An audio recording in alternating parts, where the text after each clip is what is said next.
මං අහලා තියෙනවා සමහර වෙලාවට කන්නේ ඉවරුණයින් පස්සෙලු පෝර සහනාධාරය. වගා කටයුතු කරන කාලේ පෝර සහනාධාරය නැහැ. එහෙම නේද? මම බොරුද කියන්නේ? එතකොට පෝර ටිකක් බාලා පෝර. පෝර වලට ප්‍රමාණවත් මුදල ලැබෙන්නේත් නැහැ. දෙන සහනාධාරයත් මදි. ඒ විතරක් නෙවෙයි. කෘෂි රසායන ගන්න, තෙල් පෝර ටික ගන්න. කඩෙන් කඩේට වෙනස්. ක්වොලිටි එකත් වෙනස්.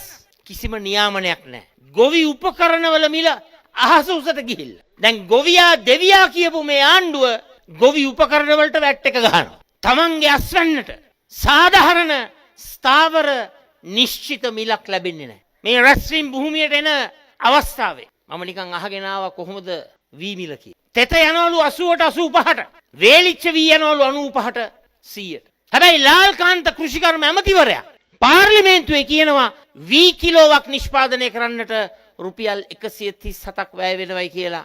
පේරාදෙණිය විශ්වවිද්‍යාලයේ ඒ විශේෂඥයෝ කියනවායි. එතකොට අනුර කුමාර දිසානායක ජනාධිපතිවරයාත් දන්නවා වී කිලෝවක් නිෂ්පාදනය කරන්නට 137ක් යනවායි. ලාල්කාන්ත කෘෂිකර්මාන්ත ඇමතිවරයාත් දන්නවා වී කිලෝවක් නිෂ්පාදනය කරන්නට 137ක් යනවායි කියලා. අර ඡන්ද කාලේ කුඹුරට බහැලා ගෝයන් කකා ගොවියා දෙවියා කියපු නියෝජ්‍ය ඇමතිවරයා එයත් දන්නවා වී කිලෝවක් නිෂ්පාදනය කරන්නට 137ක් යනවායි කියලා. හරිනි අමරසූරිය අගමැතිවරියක් දන්නවා වී කිලෝවක් නිෂ්පාදනය කරන්නට 137ක් යනවායි කියලා. වියදම 137ක් යනවායි කියලා දැන ගොවියට පාඩු කරන්න, ගොවියව දුප්පත් කරවන්න, ගොවියගේ ජන ජීවිතය විනාශ කරන්නට හැම වී කිලෝවකින්ම රුපියල් 17ක් පාඩු ලබන 120ක මිල රජයේ ස්ථාවර මිල හැටියට කියනවා. මේක සාධාරණද?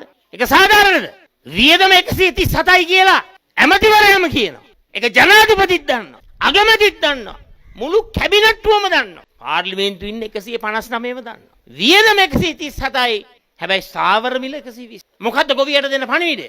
ඡන්ද කාලෙට ඔබ දෙවියා, ඔබ රජතුමා.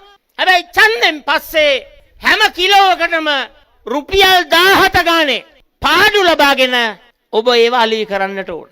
මද පොලිමේ ගිහිල්ලා දුන්නා නේද? අනුර කුමාර දිසානායක. පොලිමේ ගිහිල්ලා දුන්නා නේද? පාර්ලිමේන්තු මැතිවරණේ. ඔව් මන් දන්නවා අපි දුන්නේ නැහැ කියවට හිතේ යටින් හරි දුන්නා. හරි. දැන් ඇත්ත කතාව මොකද්ද?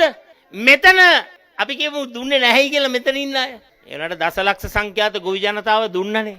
ඔබ විශ්වාස කරන්න 5000 පෝරමිටිය එපයි කියලා අනුර කුමාර දිසානායකව දිනවලා අද මේ රටේ දසලක්ෂ සංඛ්‍යාත ගොවි ජනතාව ඉල්ලම් කරනවා.